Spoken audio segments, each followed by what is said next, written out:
Enyo mawoga mi de akpe ewe gakpo miata le kɔsida blibo katame eye le gafɔ mi le agbagbe woƒe anyigba dzi le lãmesẽ me mia gblɔnɔ be akpe tɔnyo le ko mia ƒometɔ ɖeviwo enyisɔɖa be dɔ eko ame sia ame fɔ nyuie enyo mi gava ɖo deta santé ƒe nukpɔmɔa dzi be mia asrɔ̃ nu kple nufiala maître Sirlakim Nano Ano Canavan maître ŋkɔe me miawo zɔ leko mia ƒometɔ ɖeviwo enyisɔɖa be dɔ ame sia ame fɔ nyuie ne mi le yi zã ɖe ŋkɔ ma mi la va se ŋkɔa be gɔme Sirlakim Nano Ano Canavan ŋkɔ ŋutɔ nyu kaka ma ɖe me ne mi ɖe enyo tso nenema le ne dze kpo nye nu dze tutu kpoa eŋti kɔna ne aƒo nu le ŋti tsa eye na bɔbɔe ne va dzi game ɖe ne ko ŋkɔa nenema mia ɖe ŋkɔ ma gɔme ne mi akpe enyo miawoe zɔ yo mi gava ɖo atsia gɔme kpakple miabe nusɔsrɔ̃ be enyawo abe ale yi ke mi de ɖi nyitsɔ nenea nyitsɔ mi ƒo ƒoku ɖe secte pernicieuse secte pernicieuse etutue ma alo miayɔe be habɔbɔ vɔa leke miayɔe bɔbɔ aɖe ke tɔsi Yesu Kristo me ŋkɔ vɔa do lɔ kpegbakutsiwo egbewo ɖe asi esia wolɔ zevi ku dzekuiwo ɖe asi bo ŋutɔ anya be nubaɖa wɔe le vɔ la anɔme nenema nɔ yi numɔ yɔ be bɔbɔ ma yɔ be secte pernicieuse ye me gblɔ yi sɔ be secte ŋutɔ ya mot français ɖe kpo nyi ke ye me nu ɖe ne le secteur ɖe me tel lieu sectoriel evɔ vɔ nu yi ke ne wɔ wove le nua mea ekpea wove de nua gbe nyateƒe woyɔ Kristo pɛpɛpɛ vɔ ame zu imposteur va le alɔ dzukuviwo anɔ dzukuvi trɔ anɔ lilimu na me amewo na anyi dze dzekre o menye be le asia ma mele teƒe sia ne mi tɔ asi nyitsɔe ma numetoto ɖe la nɔ ŋuti miawɔ ne mia alo miayi ɖe gbe be nyadzi se ɖeka va me dzi miatrɔ afɔ nya ɖewo le me ne mi keŋ ne miatrɔ anyɔ ne ma hafi ne miayi ɖe gbe be ewo ɖe nye kpo ne nɔ secte pernicieuse ŋuti sɔ ma ye kpe nye be ne ame yi ke le nɔnɔme ma mea eɖo mepri ɖe le ye ŋutɔ me adi le nu baɖa ɖe wɔ le ye ŋutɔ ma gbe ŋuti nu ma woyɔ be mépris ma wonye nu nuisible sigbe be nu na he gbegblẽ ava nɛ nuvovoe wɔ ame ɖokui ye ma le nuvovoe nugbegble ɖe wɔ le yiƒe agbe ŋuti kpo nua le dza he me tso nua atsɔ va nɛ dommage intérêt eye megblɔ be tɔnye kpadzi nye be mava gblɔe sɔ fia be nɔnɔme ma yi nɔvi nye ale ma menyo ekpe ɖa ne nyoa o ɖe ezu nu nyui ɖe ŋuti agbɔ nye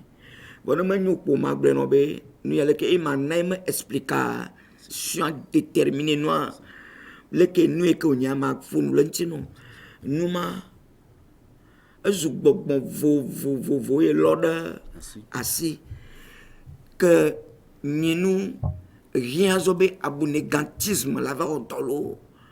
alo apostasie la wɔ dɔ ye woaɖe impie nu yi ne be le amea me le tsɔ nua keŋ c'est-à-dire be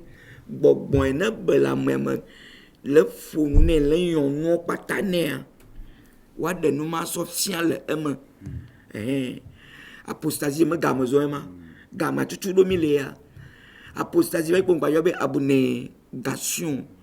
nusɔsrɔ̃ nye abnégantisme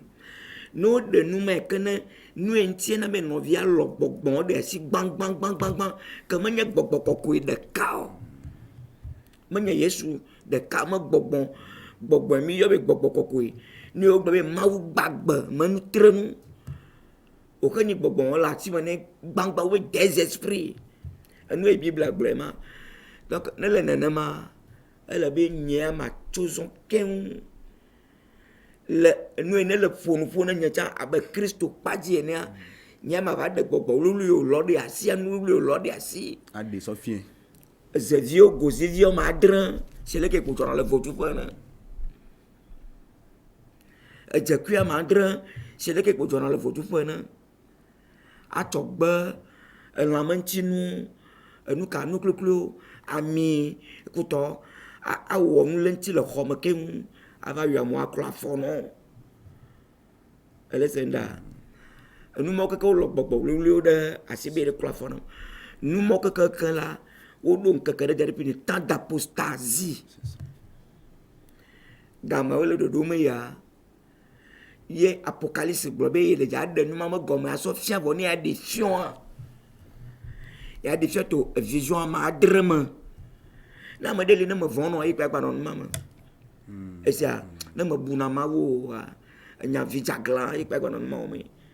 esia tɔnye kpadze nye be Kristo agblɔ ne be ma va gblɔ fia o ale be ne me ɖe ma fiɔ kpɔ gbɔgbɔ wlo nye danta ma adre wodo nɔ anyi le dzi le ko kitsa ne me va ɖe fiɔ be ɖe nu ma le dza tu zokɔ le wo ŋuti nyanye ya teƒe to nɔ lo egbenye dzɔ sia akpe ke enu kafla enu limowe le qualifié secte abe elle pernicieuse elle pernicieuse manye pernicieuse elle pernicieuse sia aji gbele dzi no nyu de no ati sema e polo perlo de asi e jono kio nyanu magode e va toto be jinu gode enu mo ayo sia donc apostasie wakwa tianu amoya be abonege ya moya abonege veut dire toujours apostasier wa de jo le tepema akoy base ne yi base ya sete gba pro un potolo funu ngba be no sete agbo na jo yi un agbo c'est le que Yesu be ye fofo pomo ya no fa gado le no fo subo zan ake ye nto ya ve Israel to ado adade lo esia ne yi pone Yesu bo koma no trouver base o c'est le trouver no trouver base no yi base boa on ne veut nous ka un bon c'est que Yesu dira ro dare pe on yi gama ya on gba no dan mo ko mo lo nu ma kwata la yo lo ma ye le ni secte perni monsieur anyo que ma ko se be no vi enu polo mi gba o revision vire alo mo toto vire ku de secte pernicieuse nti que gba ke mi gba ide me vie que maître egbere nya kai le nya si abe tanya anyo akpere mawo ma glo anyo no na me yo akpe ma glo be egbe alo troya menu sosron na Kristo nto agba non kogbe afon mi anami exhortation ne mi atin zu amene eye ne mi azu ne mi onto mi arokio de anyo no emedio mi ato si nya chide boide mi yebe ambassadeur okay. Eye ma ambassadeur sia mi aponu popula ambassadeur nti okay. Ma yeji po aglobe de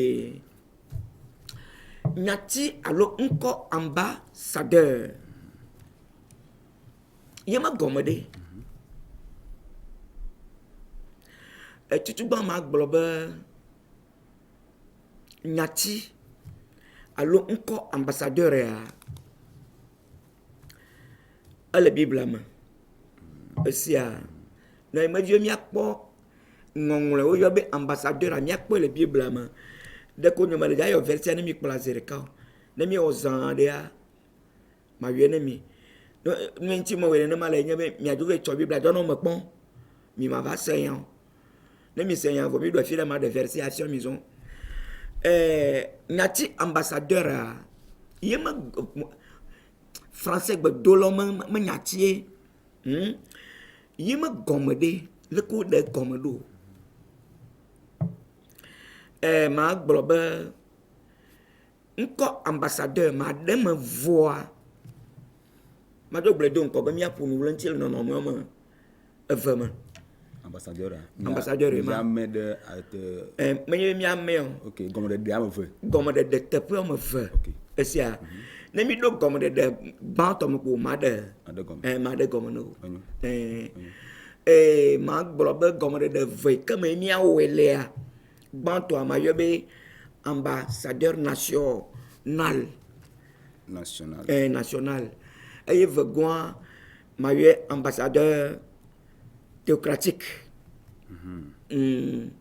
anyone medio nyati ambassadeur yema maglo nya madame zereka da kamire ja punu le tele nono me vema fune mi ja se be gomo de lema nya ade gomo le nono me vema agbanto ele ni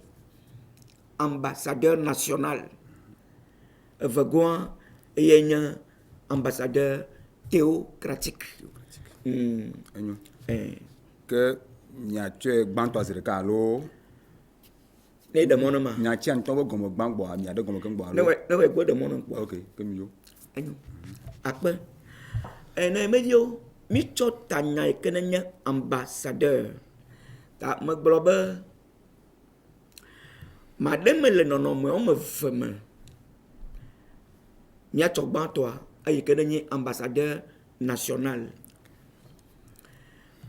mia yeji ma globe na be ko ambassadeur ntoma gomme ade sile ke me blessant gomme de quel sio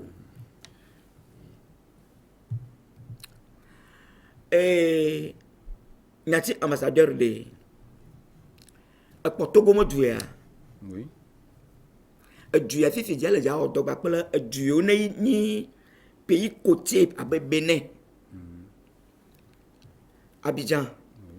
Ghana Burkina dumo pata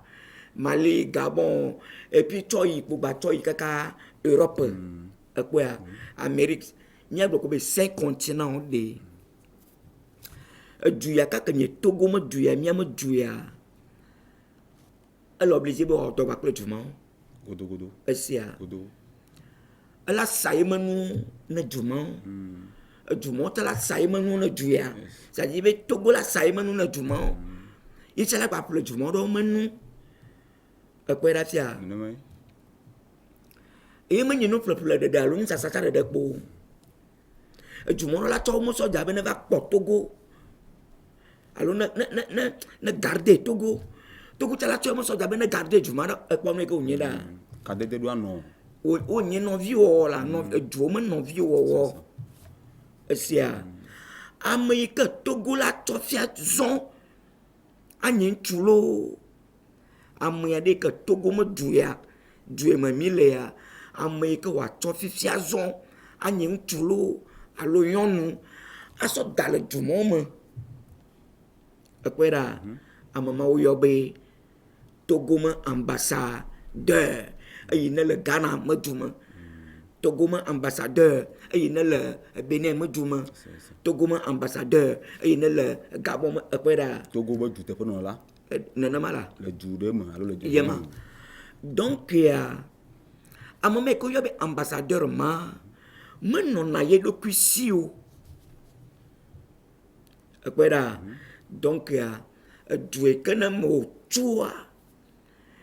due kana ni due ma ti bebe Togo mo due mo chue ne a pays d'origine oui adola no due mo popolo due mo comme sous le commandement de ce pays oui ça dit be manyam quelqu'un qui va agir par son propre gré ekwera mele ja wo no le yen todo kuisio oni duye beta tia duye a duye président le nou tia olema kota le duye si ta duye moto oni tala zo ambassadeur national ekwera zo yenyama de me yebe na be ambassadeur national le yema parce que mele ja wo no le yen todo kui si voix ça no du polo le fia ça dit gouvernement que le tuer ma pokpolo te même ne do mo mo to yo be esclave nous quand tu es esclave d'eau mais ni esclave vêti esclavage le nde ma la fille oh non allez au bobo et do queen wa bobo et do queen juya yo yebe au qualifié au ajusté par le nom esclave akwera na no gba na ambassadeur wema amade ke na bobo do kwi pata na toi alors mais comme comme le yin le parce que tu ko de to fi le yelo C'est ça. yema donc mais le yin po no bono dubo bon je bénéficie dia to comme ambassadeur le yin Gabon ta to le funa Niger to le be yo voto France Allemagne to ko le benelo o le wana mi omo vous m'avez blé ambassadeur le que vous pouvez voir wa Togo toi nous qu'elle a qualifié ya moi en fait de nous qu'elle a ajusté déterminé ma existence d'ambassadeur le Bénin wa Togo ma marque lenti esinenda notre passeport le carte d'identité ou d'accord Togo ma je lenti Togo ma sou Togo ma plan nous enti na be du ma vie au nia donc ambassadeur national togolaise que veut le toi ma le funu nani ma banye ka kauta ne ma glolon ti victoire malo esia yema et donc mien UB ambassadeur national et nyati e ko ma chozon na medio nyati mi a chozon ato afonufu le pour ambassadeur nti a qualifier ya mia ajuster ya mia ni déterminer ya ma existence le tout du yama allo tout du dama vol du boumia natigman tomatobe médiateur médiateur nous kataye me dit ma to nati médiateur pour le yama antio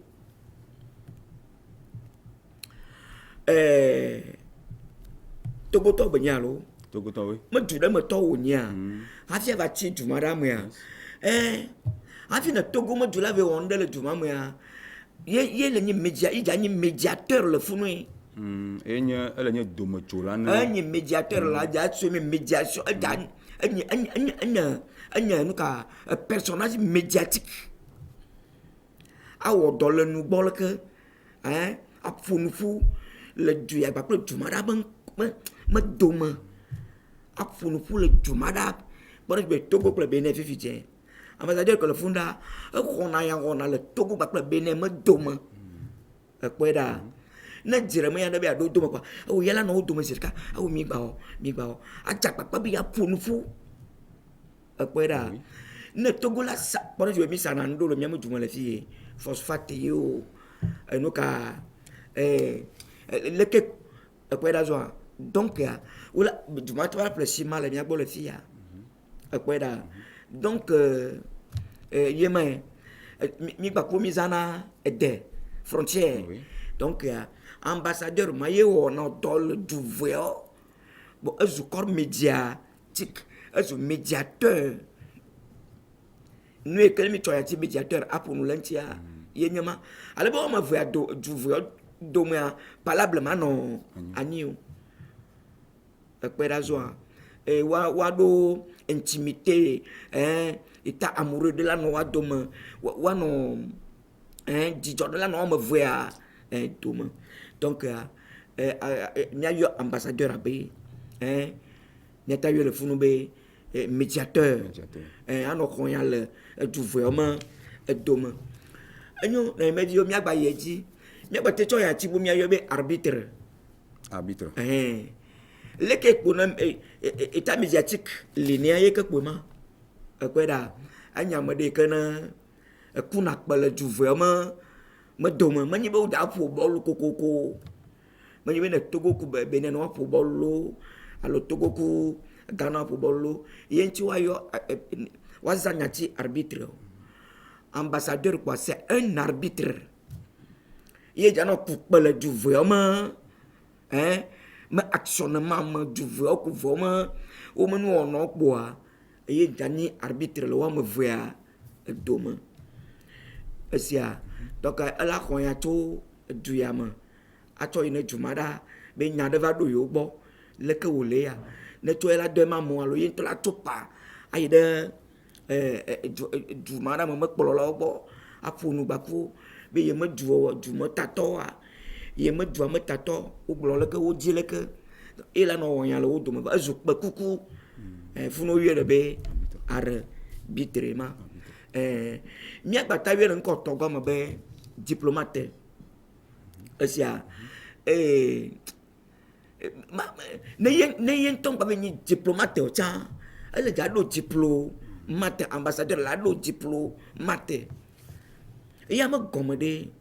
diplomate me gɔme nye ame ɖe ke ne le dza nɔ anyi enu ne dua ekpe ɖa ele anyi enu edua me nu dana ƒonuƒu ne dua gba kple dubuwo me dome eye ŋu wogblɔ le ŋuti be nye na ame avize encore avize c'est-à-dire be eye me gɔme nye be ame ɖewo nya wonɔna ŋu zɔm wonɔ akli va ekpe ɖa c'est-à-dire be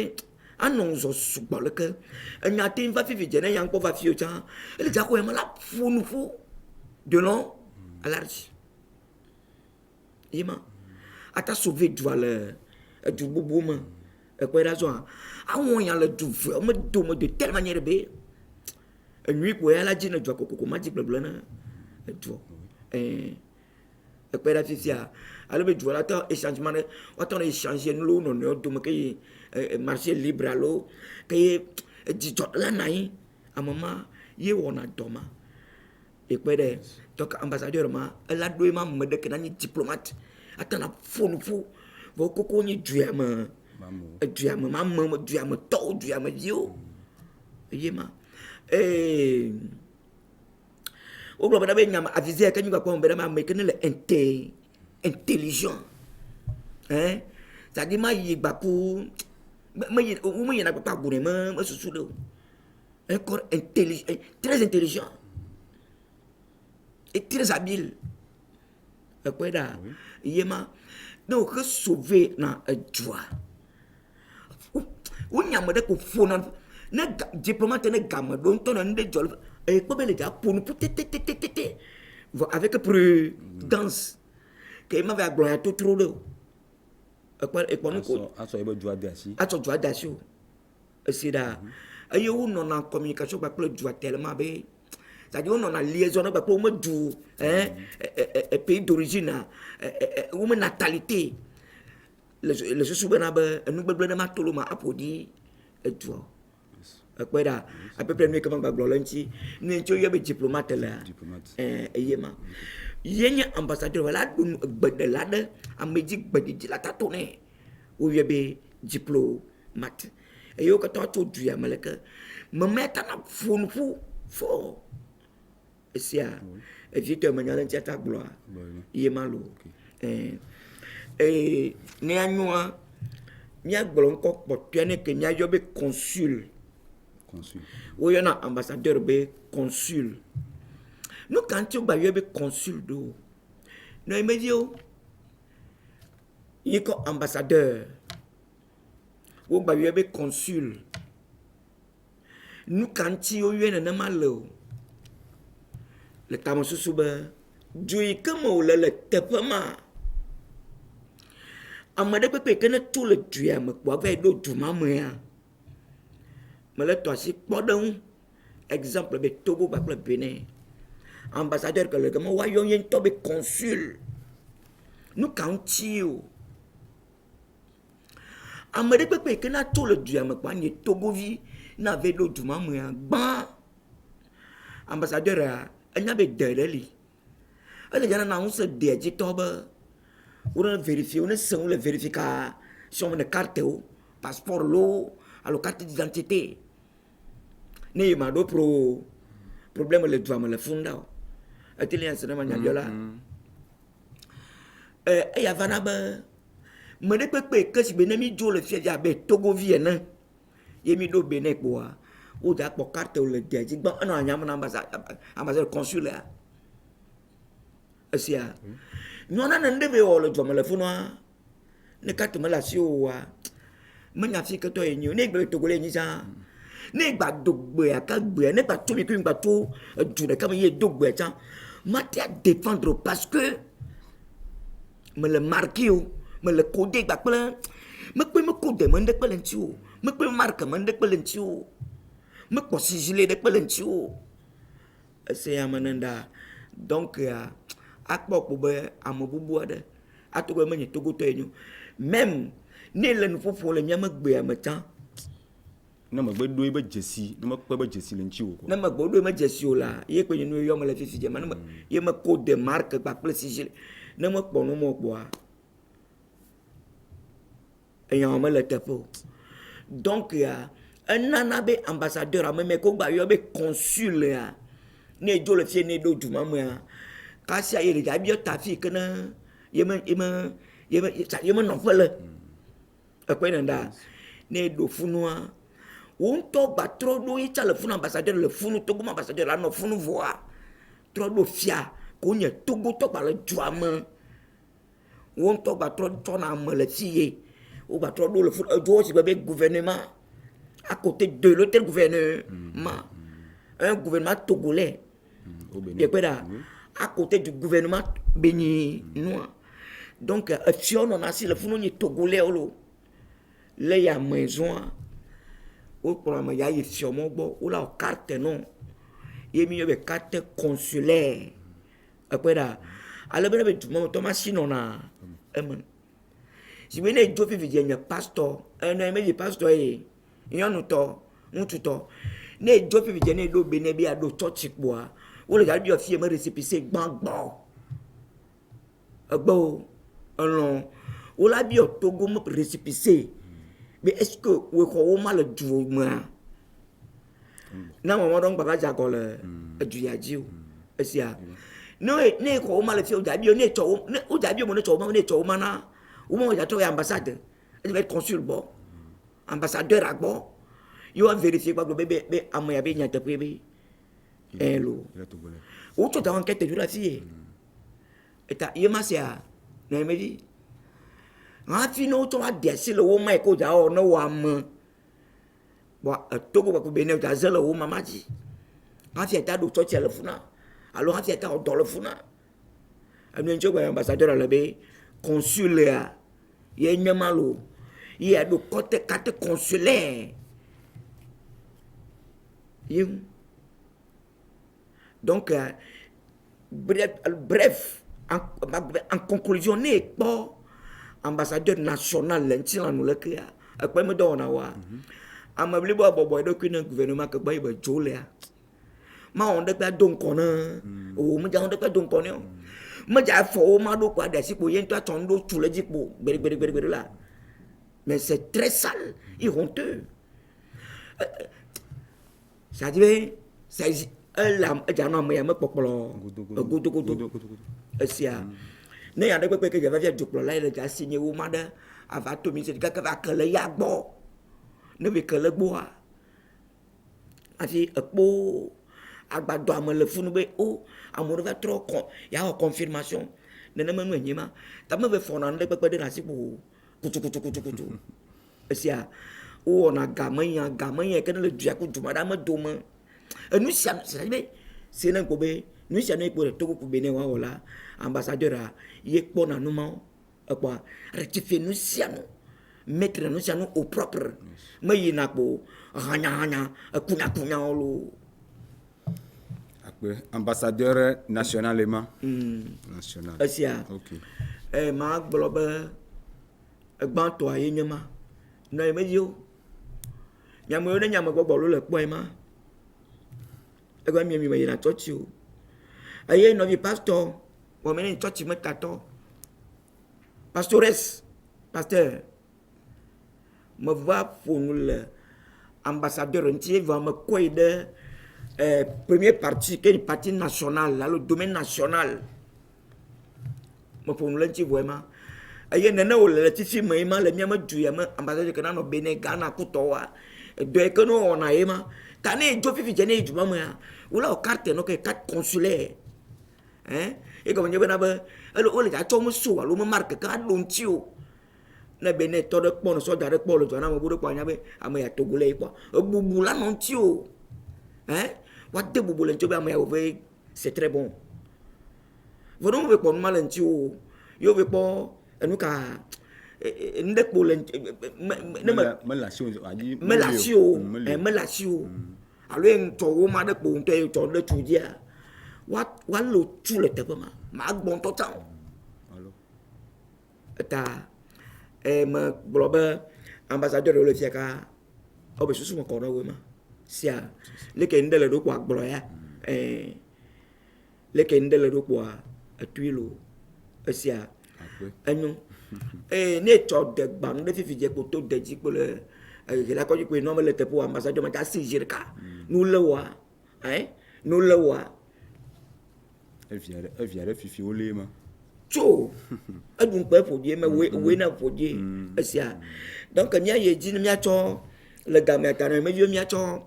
ambassadeur théocratique nyati ambassadeur mi gba de ya me gɔme théocratique be ya de gɔme nyati théocratique no meviwo me dzi ma gblɔ bena be le sukulu la me domaine mía gblɔ be enye adjectif ne théocratie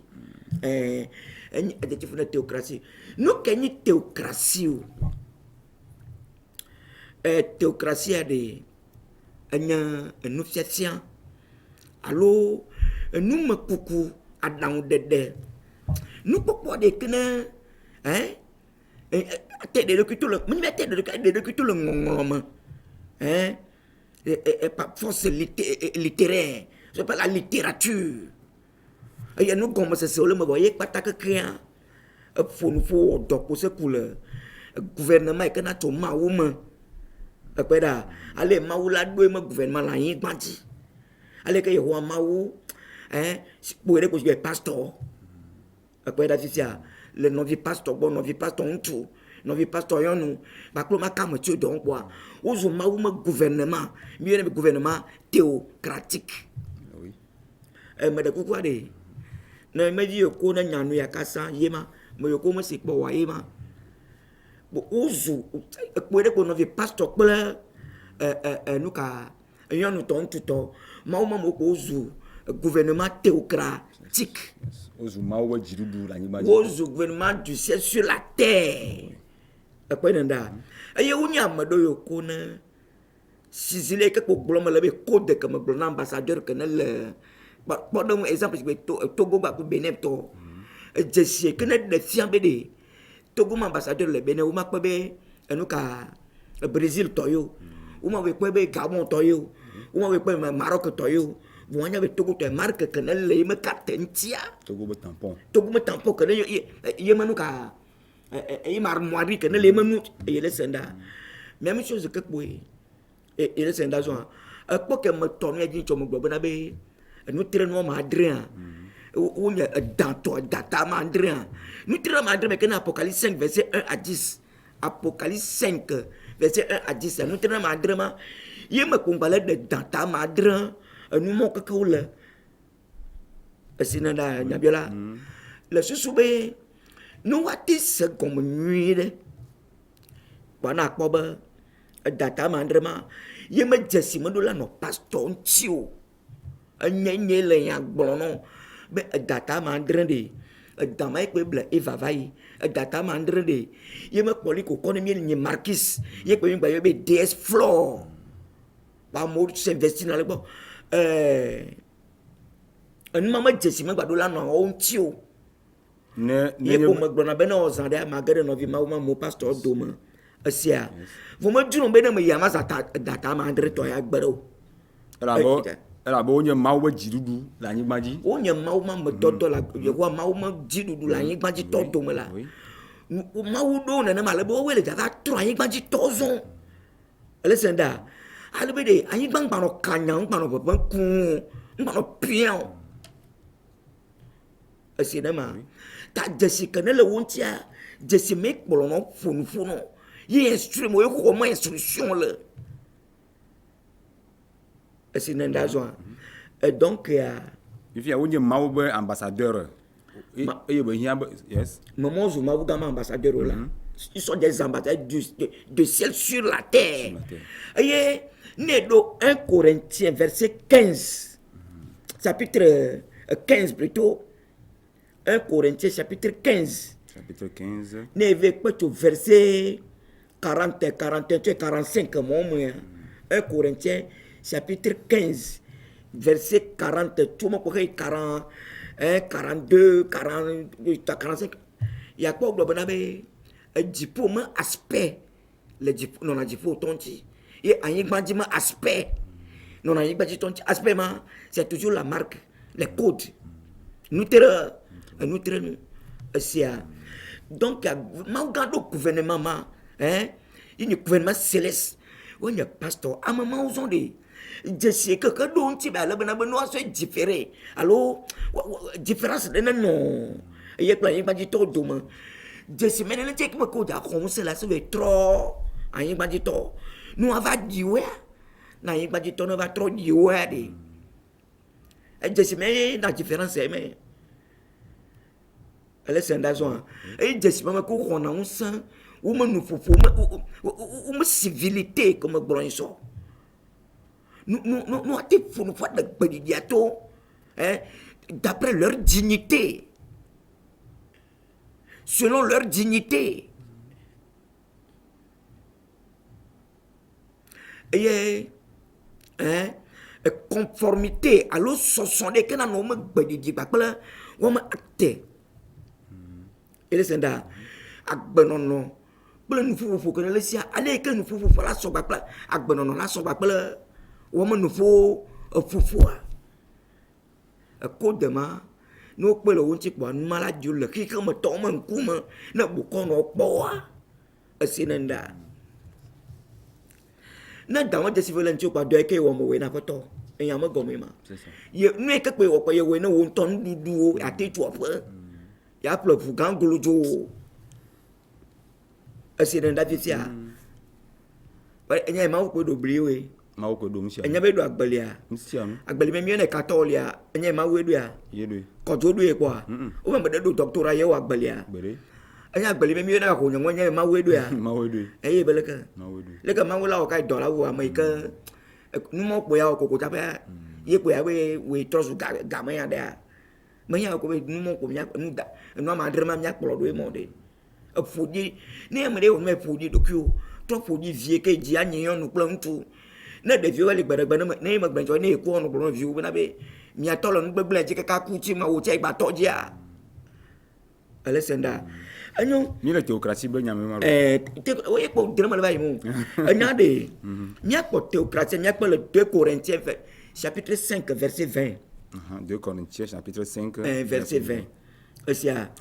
Corinto velia ta ma ton po blave Corinto velia na me vieux mi to Corinto ma agbala velia ta ma ton po blave 2 Corinthiens 5, verset 20. Tepema au globe, on tourne pour le tepema. Miyobe Paul, allo Paulo. Miyobe Paulo, allo apôtre Paul, là pour nous pour globe. Nous faisons donc les fonctions d'ambassadeur de Christ. Avec deux que yolo bon deux que yolo ma yolo ni tu donnes tepe non là. Tout il faut c'est-à-dire Jésus Christ me tu donnes tes preuves non là à un moment où tu donnes tes preuves non là me doyo là on l'a y bandit poeda me globe y into le ndo on est do piolo mon frère allez à cette invité le susu be Jésus me kuka yo quoi je vais ne lo da me ti la si fi ja que me ti o y le sana mo asia y préparer ti que togbo ye chondo mo vudem ye wo no ke mi kle to sogbe ye o tiel khomovo e ti klafona mo ye kpo gade le mo ya asia de we bi aponde le mo lo tu agis pour un gain me de we bi aponde tu ma Yesu to ari Yesu Christ to ade sa ye to il est la vie donc matava glonya ya tunu no vinya be ke wele ma ngbawe ko vowe asia leke unto e kwero vonya nyamao asia na ma e ko ma me kan ko mo yo a me ko mi yo a Américain koyon no vigno la me magado do me zandea. Américain koyon là. Amendo Dieu. Il a agi pour ça dit pour un intérêt. C'est nenda. Donc ma on a pour abenu ke wa ye wonda pori. Ye mata ye bloc pas Paul be ye nye du don te pe no la na Yesu Kristo. Ekwe da zo ye wo ye ji bloc na be ye nenema de secha côté be maul na ramo maul na todo le photo na mo so to ye ye oji le temps so be nous faut que nous faut le na mo pour les camole c'est mo nous faut quoi de sia be magba ni yo le pour nous pauvre maul na ramo so to ye ji ye pol que beleda ka flan lo magba na zare ma to sia sia vide sia ni me que comparer avec papa Paul to ko berade an me sa la sia me de Yesu la ba ko to beraka me esinenda an me mi no vi ko le nu ya samana gba nu apo ma ebola gba ku do le vejo nka corona yo le dia ko yo tele na do atema do ma e ko ya no ya go no po marki se no va de do ma ko na mi ne mi aga sia no po marki se ari le ke ko sesana na ma una po ke no va de do ma ko na mi ne mi akpo kaka lo no le blanc mon tolo sia na mo te sung nyau be marki te timbi ku sese nyawa yana viwa nyama je jabu je mo ya sia nyama nyama viwa jabu je mo kolon mo ma o nyama viwa yana viwa tri po wo mo pone kunku na nu ka nyu ni nu ka na popo no ade na do je sia de mi jo donc ade mi ba po le Ephésiens so bala ta ma de ko bla avaka Ephésiens 6 verset 20. Alors, tu peux prier pour nous, prier pour moi afin qu'il. C'est-à-dire que nous doublons, parce que Paul est à l'eau. Mi doublons, pelentina. Et pas de babo de cuia. Nous doublons, pelenti. Alors, il y a même qui est trop bien à boire. Il y a ta boire, hardiment. Il y a un petit fait hardiment. Il y a un petit hardiment. Ya blanc que vovon de camado you ya blanc pour d'une manière affrontée ça dit mais nande dogo ku e ba pele mon samboa nous faut matin pas et toi Dieu voyez moi un petit na kokon wa beji batono lo ne tonya chardi ardima que apôtre Paul bololo fia il y a ti ardima que apôtre Paul mia wo fo Paul blo le fia ne to ya ti ma viene ka son pa ple ne ka pastor le fia ya de mo le ke pe to pastor black collar nu de ko sia ka ma ka do fa sia bona ye pe to ma de ko ko do livre do blo wa ka ko to ti to yon mo ko mo godi yon la to kwa no godi de to go mo ka pa ava de fo le pastor da si mo no pastor ne me nyana enveloppe me ya ko le lo ne me nyana fo vle mo able la ko na wo asia le ka kayon we ko mi de gbo ayon no na ja to mu dun go di dare de mo no be stro na pe ye we nyam ma wo ma be jasile ti fia ye be Yesu e gbore ni ya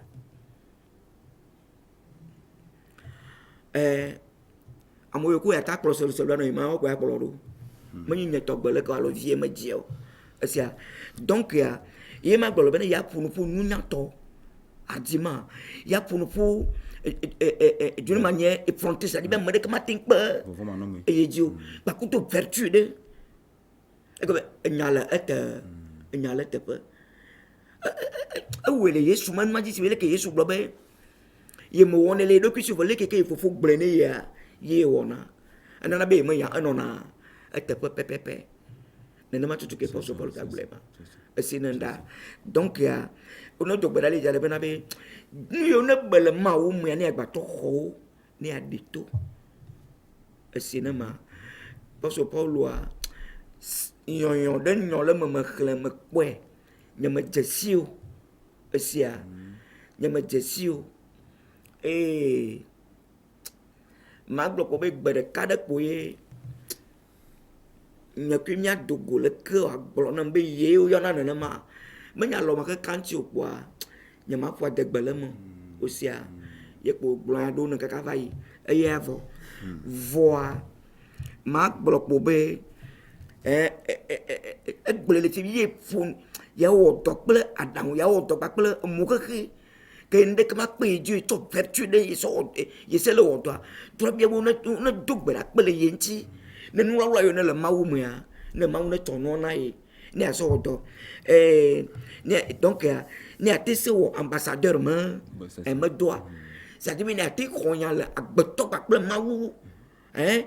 amewo kple mawu me dome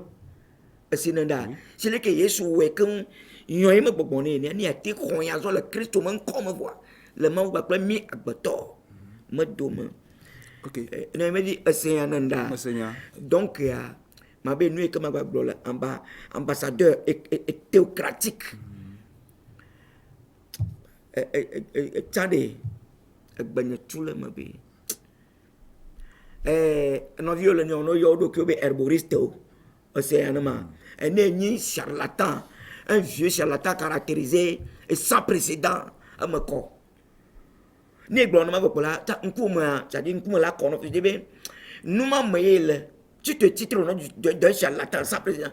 donc ele ɖu nu le numa me ye me le nu la esi ɖa eya fifi dze le kristu kpadzi vɔ ke le nɔviwo le gblɔ ɖeka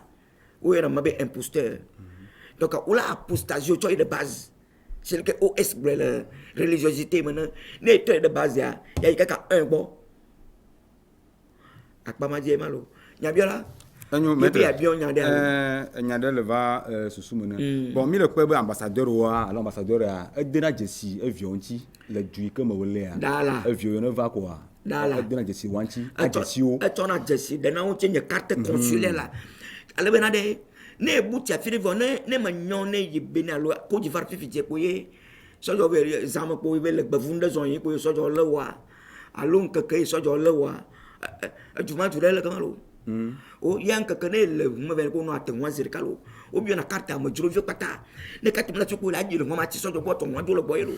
le Côte d'Ivoire nenema ye lo leke wo ŋutɔ va kɔtɔ no kɔ le furu direct ya et tu ambassade o nenema ye yo ve vérifier bena de me kawe nyi ma donc ne fiafi nya wo gba Togo to nya ça te regarde oui e ko nda donc mo ko marque le ntiu ok question nya le ni bon yesu be marque le be jesi de kai jesi kure ka ko ye ko nye blanc mi yona ye ko nye blanc bon ay ko ma wo be nu trenu ma wo gama nu trenu gbagbe bon avoir le pasteur ne mi le kpɔ pasteur vivia wa be adi nu yo le asi anu sugbon ma lo jessica yo le de parce que wa le yesu te ko alo wo be yo le don le yesu te ko de jessica ma wo le de amonti na me di bébé vie que ne le kaka podomo yo ma nye foetu so yo be embryon asia nye me to asi enfant foetu se que na eye que ne nye ko aya popo le podomo tande ye tsa vuvu ta le nyamanti la me lɔn kpɔ gbɛɖɛgbɛɖɛ be kristo me marque mo la dan vodu ke bien soit gbolo su manu tso vodu e be na be nka agba la manu trenu nyi no me jesi ma la vodu e ko me ba dogi si nu ko na nyi nana ye kpe ma nu ma la esenya c'est-à-dire a de mépris de la bon zizi me yande anu blibo wa o won zizi nu me gbletian de ale ke bible o kaka ta pe ma posta zi me no adio na posta zi mo do le ka mo yesu la po e toro un membre cha la détruire nous jamais ma ce qui veut dire o le marquer ha me vieux pour jesi bukura dans me jesi ma le do me to le fien asia me ko volo asia ma oui o de me le arrangement do no ti basé me gomme kan vore ne mi to asia ma do gbe no ton mama de pepe yo ko no na mede marque que ne la mama nye dan to ade o ba tro na kono na vodua me gbogbo mama ta da me ta de kala boli ke je de ya ko to dan me le eva gbo de a chaba ga kala lo na de ya de to gbogbo vodua se choti ye le de o tro na kono na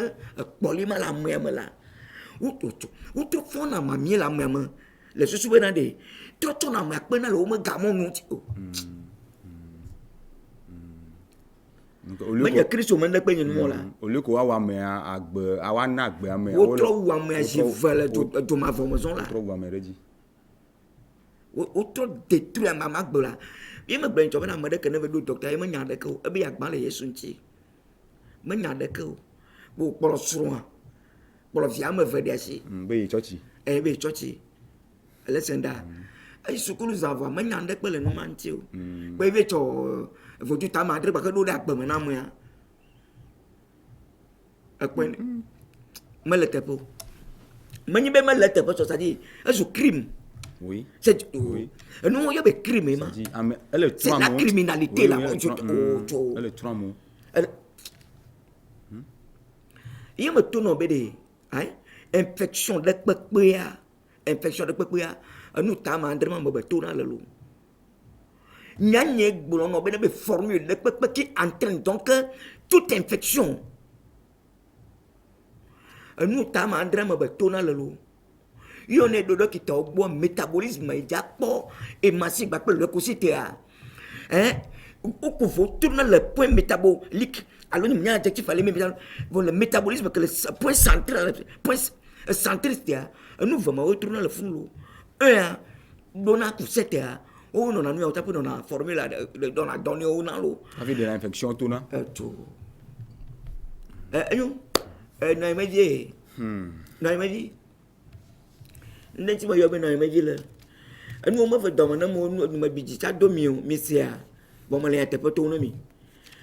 marque que na nyama ambassadeur ve do le Togolais on le Bénin alors le Côte d'Ivoire Ghana ko tori o cha cha ba che yo be be yo ni Yesu ma ambassadeur ya ye be ni jipo ma ambassadeur ya ambassadeur de ciel sur la terre ye ke bre na ma de ja ba be na be marque alo Jessica na lenti ni Christo mo Jessia nka nyama adreto jago ne chokuri ka toke na ho Jessica de vioti agbetolo to ti ko mo sigbe 1000 ya cho dam no ka a plonge ko tele dam a cho marque ma e hondri ba ma marque ye me to in to be apeto neli ne na ma jima le ja jota yo gbogbo no ma pour la pour sa jinti na ma den gbagbo be komanya e va wuye o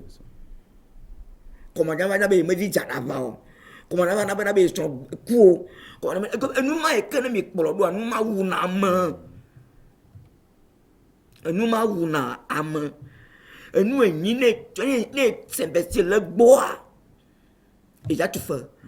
oh maudo recensement mondial le temps d'apostasie il me gamoya yo apocalypse globe na be yo déjà donné sur cette vision moi ne dia do temps de un recensement mondial ya trop tardé ou déjà de marquer ça joie ou déjà toteda dans le globe de kay ma jo donc bien moi le ben ameden va puga ameden va couper misenya ale bena bede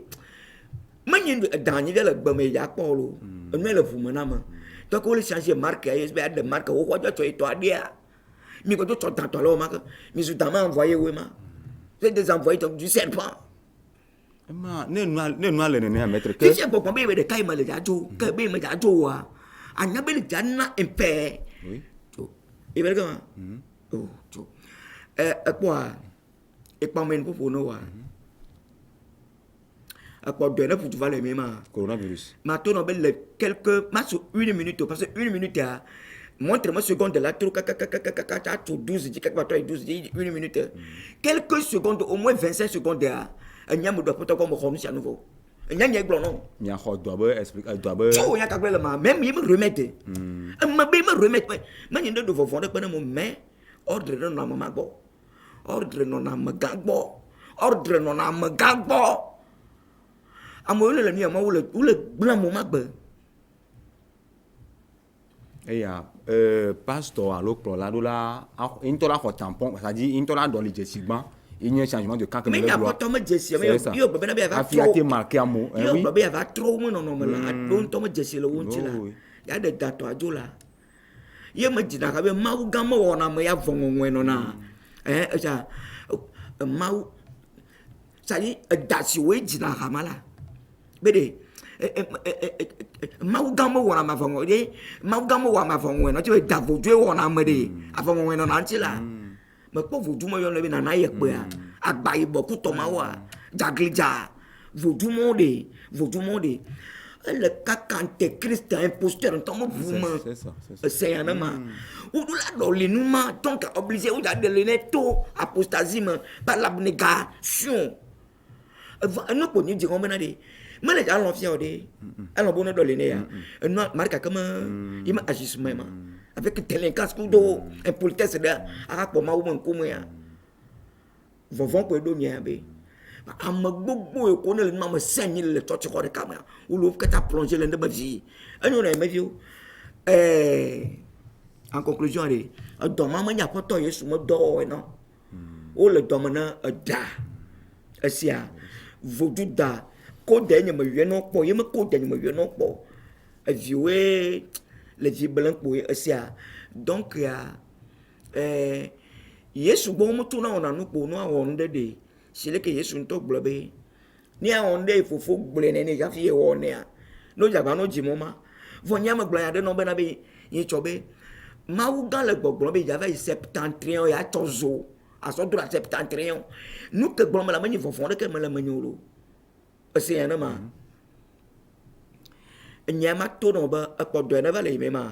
apodo ma yizito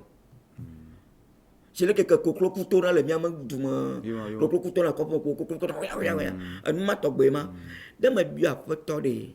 na yesu de li ke nyama bie ma te bie va vo nyama ma lo ma va bie wa de nyan po gede no vio do na de ma ya ma be ma bie fo nye na bie ma de ele se ma ele gbono ba ye ma jibo na de ma tikato allo on est de to esia vono ata nyan mama tika on est de to bia ko no do nsenya wo na de to yakora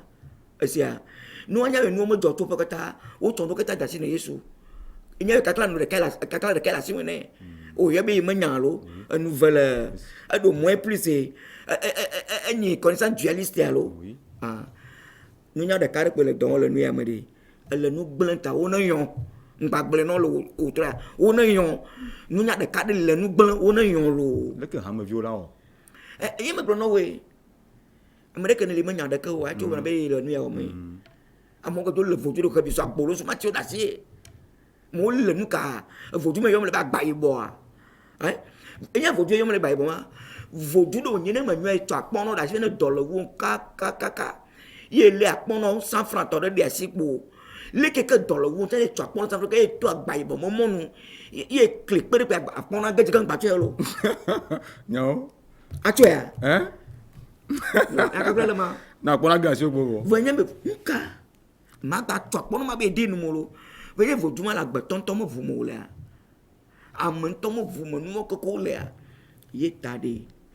ma to no vi nyu ba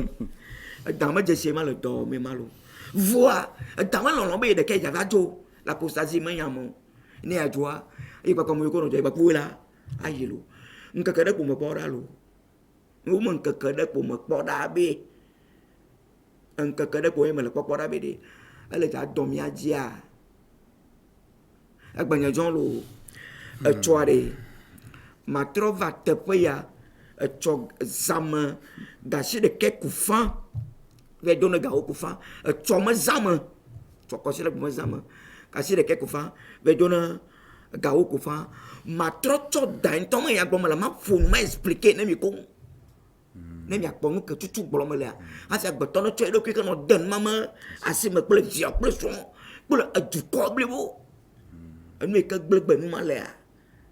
agbanya jon lo ne ma da pe ne yesu lo yo maître mi da pe maître akpe kaka mi wa ho nu fiame nyawo le o troya mo ko se be nya be susu le vuvu vivi arododo ba se le si me mia vu keke a deblibo komi de akpe ne novi no kpola ko turo lokata mi ko se be mi gba no mianchi ba se wona ya ambassadeur mi se me ale mi fiala de me ke mia anote to ka ga me a jogo kenvo cho ga se ke ple afan examen ma anofia ya ba ko mi fiala ebe ya konko cho dan ton chi ma trop expliquer non mieux de la ya trop jessi dan ma explicitation c'est ça ok a foku malo akpe kaka akpe ke